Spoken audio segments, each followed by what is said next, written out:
নমস্কার বন্ধুরা, GS forum চ্যানেলে আপনাদের সবাইকে স্বাগত জানাই।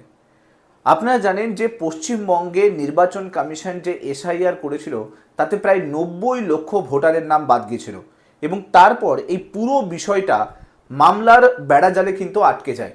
সুপ্রিম কোর্টে কেস হয় এবং সেই কেস এখনও চলছে।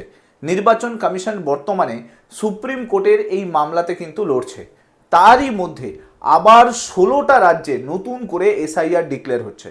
আজকের এই ভিডিওতে ডিটেলসে দেখার চেষ্টা করব এই 16টা রাজ্যে কিভাবে এসআইআরটাকে সংগঠন করা হবে, কোন 3টে রাজ্যকে এই মুহূর্তে বাদ রাখা হয়েছে, পরবর্তীকালে সেম পশ্চিমবঙ্গের মতো আবার নির্বাচন কমিশন কি মামলার জালে জড়িয়ে পড়তে পারে।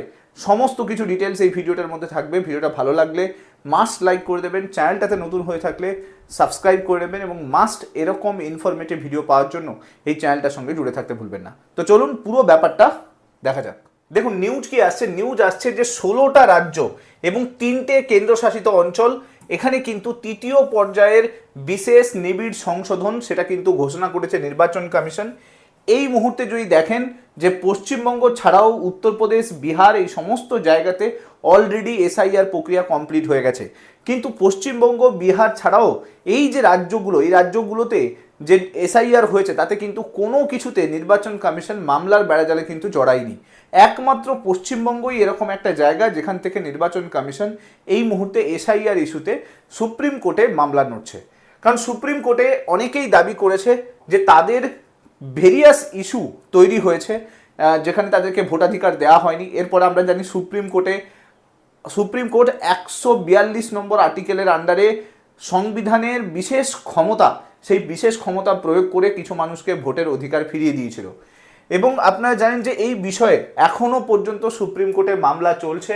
প্রায় 31টা এরকম আসন আছে যেখানে কিন্তু ভোটের যে ব্যবধান, হেরে যাওয়ার যে ব্যবধান আর এসআইআরে ভোট কেটে যাওয়ার যে ব্যবধান, দুটোর মধ্যে বিস্তর তফাৎ পাওয়া গেছে। যদিও এটা সুপ্রিম কোর্টে এখনও পর্যন্ত প্রুভ হয়নি। নির্বাচন কমিশনের এগেনস্টে এই মামলা এখনও পর্যন্ত সুপ্রিম কোর্টে বিচারাধীন আছে। এরই মধ্যে আমরা দেখতে পাচ্ছি যে নির্বাচন কমিশন টোটাল 16টা রাজ্য এবং 3টে কেন্দ্রশাসিত অঞ্চলে আবার নতুন করে ভোটার তালিকা সংশোধনের জন্য নোটিশ জারি করেছে। দেখুন প্রথম ও দ্বিতীয় পর্যায়ে অলরেডি 10টা রাজ্য ও 3টে কেন্দ্রশাসিত অঞ্চলে ভোটার তালিকা সংশোধন হয়ে গেছে, যার মধ্যে একমাত্র পশ্চিমবঙ্গ থেকেই নির্বাচন কমিশন এই মুহূর্তে মামলাতে আটকে রয়েছে এসআইআর ইস্যুতে। বাকি কোনো রাজ্যে কিন্তু সেরকম কোনো ইস্যু হয়নি। এবার নতুন করে এই যে 16টা রাজ্য হচ্ছে এবং 3টে কেন্দ্রশাসিত অঞ্চল আছে, তার মধ্যে মনে রাখবেন যে 3টে জায়গা, একটা হচ্ছে হিমাচল প্রদেশ, জম্মু কাশ্মীর এবং লাদাখ। এই 3টে জায়গাতে এই মুহূর্তে কিন্তু এসআইআর হবে না, কারণ নির্বাচন কমিশনের তরফ থেকে জানানো হয়েছে যে এই 3টে জায়গায় আবহাওয়ার পরিস্থিতির ওপর বিচার করেই ওখানে কিন্তু এসআইআর প্রক্রিয়া সম্পন্ন করা সম্ভব হবে। কারণ এই 3টে জায়গাতে আবহাওয়া অনেক পরিবর্তন হতে থাকে, বিএলওদের এই মুহূর্তে কাজ করতে অসুবিধে হতে পারে, তাই এই 3টে জায়গাতে হবে না, বাকি সব জায়গাতে কিন্তু এসআইআর প্রক্রিয়া স্টার্ট হয়ে যাবে। দেখুন একটা ডেটা যেটা নির্বাচন কমিশনের তরফ থেকে উঠে এসছে সেটা হলো যে এই যে পুরো এসআইআর প্রক্রিয়াতে বিভিন্ন রাজনৈতিক দলের যে সাপোর্টার্স তারা কিন্তু পার্টিসিপেট করবে।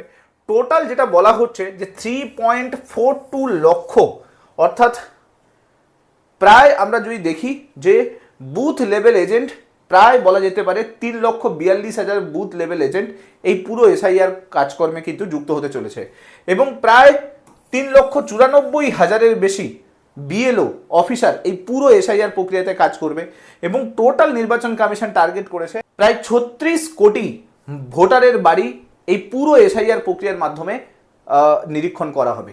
তো বুঝতেই পাচ্ছেন কত বড় একটা হিউজ কাজ। এবং যেটা নির্বাচন কমিশন সূত্রে জানা যাচ্ছে আরও যে টোটাল 16টা রাজ্য, 3টে কেন্দ্রশাসিত অঞ্চল, এই 16টা রাজ্যের মধ্যে অলরেডি আপনারা যদি দেখেন উড়িষ্যা, মিজোরাম, সিকিম, মণিপুর, উত্তরাখণ্ড, অন্ধ্রপ্রদেশ, অরুণাচল প্রদেশ, হরিয়ানা, তেলেঙ্গানা, পাঞ্জাব, কর্ণাটক, মেঘালয়, মহারাষ্ট্র, ঝাড়খণ্ড, দিল্লি, ত্রিপুরা, এই 16টা রাজ্যে তৃতীয় পর্যায়ের এসআইআর হতে চলেছে। আর 3টে কেন্দ্রশাসিত অঞ্চল দমন, দিউ, চণ্ডীগড় এবং দিল্লি। আপনারা জানেন যে এই প্রত্যেকটা রাজ্য সেন্সিটিভ রাজ্য, কারণ এই সমস্ত জায়গাতে কিছু কিছু রাজ্য আছে যে সমস্ত জায়গাতে কিন্তু নির্বাচন কমিশন যথেষ্ট প্রবলেমের সামনাসামনি হতে পারে। বিশেষ করে পাঞ্জাব আপনারা জানেন যে বারবারই কিন্তু সমস্যার মধ্যে আমরা দেখতে পাই। তারপরে আপনার যদি দেখেন এরপরে ঝাড়খণ্ড এরকম একটা জায়গা আছে যেখানে ইস্যু আসতে পারে। এছাড়া অরুণাচল প্রদেশ, নর্থ ইস্টে এসআইআর করতে গেলে অনেক ইস্যু আসবে। দেখুন, নির্বাচন কমিশনের ডেটা অনুযায়ী টোটাল 10টা রাজ্যে এখনো পর্যন্ত এসআইআর হয়ে গেছে।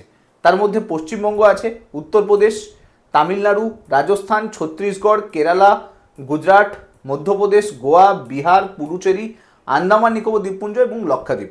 এই 10টা রাজ্যে অলরেডি কিন্তু এসআইআর কমপ্লিট করা হয়ে গেছে এবং 3টে কেন্দ্রশাসিত অঞ্চলের মধ্যে রয়েছে, তাদেরও কিন্তু এসআইআর কমপ্লিট হয়ে গেছে।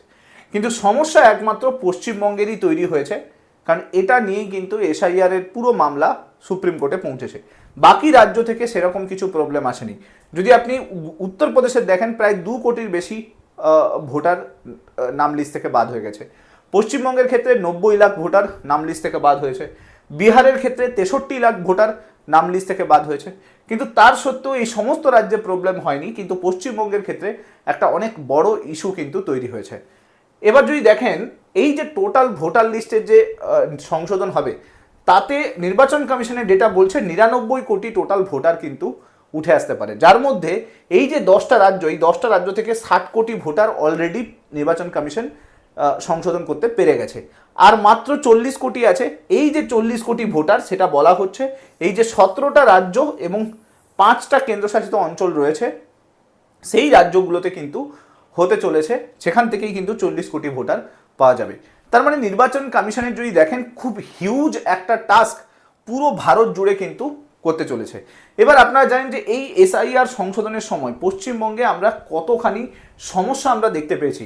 এমনকি সুপ্রিম কোর্ট নিজে থেকে তার বিশেষ ক্ষমতা প্রয়োগ করে 19খানা অ্যাপিলেট ট্রিবিউনাল তৈরি করেছিল এবং সেই 19খানা অ্যাপিলেট ট্রিবিউনালের মধ্যে প্রায় 35 লাখ ভোটার এরকম রয়েছে যাদের এই মুহূর্তে এসআইআর প্রক্রিয়াতে নাম এখনো পর্যন্ত আসেনি, অর্থাৎ ভোটার লিস্টে তাদের নাম কিন্তু আসেনি। সেই প্রক্রিয়া কিন্তু এখনো পর্যন্ত আছে, চালু আছে। এবং সুপ্রিম কোর্ট রিসেন্টলি আপনারা জানেন যে একটা বড় জাজমেন্ট দিয়েছে যে এই যে যাদের অ্যাপিলেট ট্রিবিউনালের নাম পড়ে রয়েছে তাদের দ্রুত নিষ্পত্তি করতে হবে, কারণ 21শে মে ফলতা বিধানসভার আবার ভোট রয়েছে। সো এই যে এসআইআর প্রক্রিয়া, এটা কিন্তু পশ্চিমবঙ্গের ক্ষেত্রে যথেষ্ট প্রভাব ফেলছে ভোটের মধ্যে। নির্বাচন কমিশন এই পুরো বিষয়টাকে নিয়ে কিন্তু পশ্চিমবঙ্গেই একমাত্র ঘেঁটে রয়েছে, অন্য কোনো রাজ্যে সেরকমভাবে দেখা যায়নি। এখন এই পশ্চিমবঙ্গের মডেল যদি আবার অন্য কোনো রাজ্যে শুরু হয়, তাহলে কিন্তু নির্বাচন কমিশনকে অনেক বড় সমস্যার সম্মুখীন কিন্তু হতে হবে, কারণ এতগুলো রাজ্যে নতুন করে এসআইআর করা, সেটা নির্বাচন কমিশনের কাছে একটা বলতে পারেন হিউজ টাস্ক। এরই মধ্যে আমরা শুনতে পেয়েছি যে নির্বাচন কমিশনের 2জন আধিকারিক, একজন হচ্ছে chief electoral officer Manoj Agarwal, তাকে কিন্তু অলরেডি আমাদের এই মুহূর্তে চিফ সেক্রেটারি পদে জয়েন করিয়ে দেওয়া হয়েছে, এবং নির্বাচন কমিশনের অতিরিক্ত পর্যবেক্ষক সুব্রত গুপ্ত, তিনি কিন্তু এই মুহূর্তে আমাদেরই মুখ্যমন্ত্রী শুভেন্দু অধিকারীর অ্যাডভাইসার পদে জয়েন হয়েছে। তো সেই জায়গায় যদিও নতুন করে আবার নির্বাচন কমিশন বিভিন্ন আধিকারিকদের নিয়োগ করেছে, কিন্তু দেখার বিষয় যে আবার নতুন করে এই যে এসআইআর হচ্ছে, সেখানে নির্বাচন কমিশন কত বড় বড় স্টেপ নেয়। এখন 31টা আসনে পশ্চিমবঙ্গের যে বিধানসভা রয়েছে, সেখানে কিন্তু এসআইআর ইস্যুতে মামলা চলছে। এখন দেখার বিষয় সুপ্রিম কোর্ট কি রায় দেয়। তবে নির্বাচন কমিশনের কাছে যে সামনে অনেক বড় একটা টাস্ক আসতে চলেছে, সে তাতে কিন্তু কোনো সন্দেহ নেই। পরবর্তীকালে নির্বাচন কমিশন কি কি স্টেপ নেয় এই সমস্ত রাজ্যে, যা কিছু নতুন আপডেট আসবে আমি চেষ্টা করব ভিডিওর মাধ্যমে নিয়ে আসার জন্য। ভিডিওগুলো ভালো লাগলে মাস্ট লাইক করে দেবেন, চ্যানেলটাতে নতুন হয়ে থাকলে সাবস্ক্রাইব করে নেবেন এবং মাস্ট এই ভিডিওগুলোকে শেয়ার করতে ভুলবেন না। Thank you so much. Next ভিডিওতে আপনার সঙ্গে আবার দেখা হচ্ছে। Till then, bye by.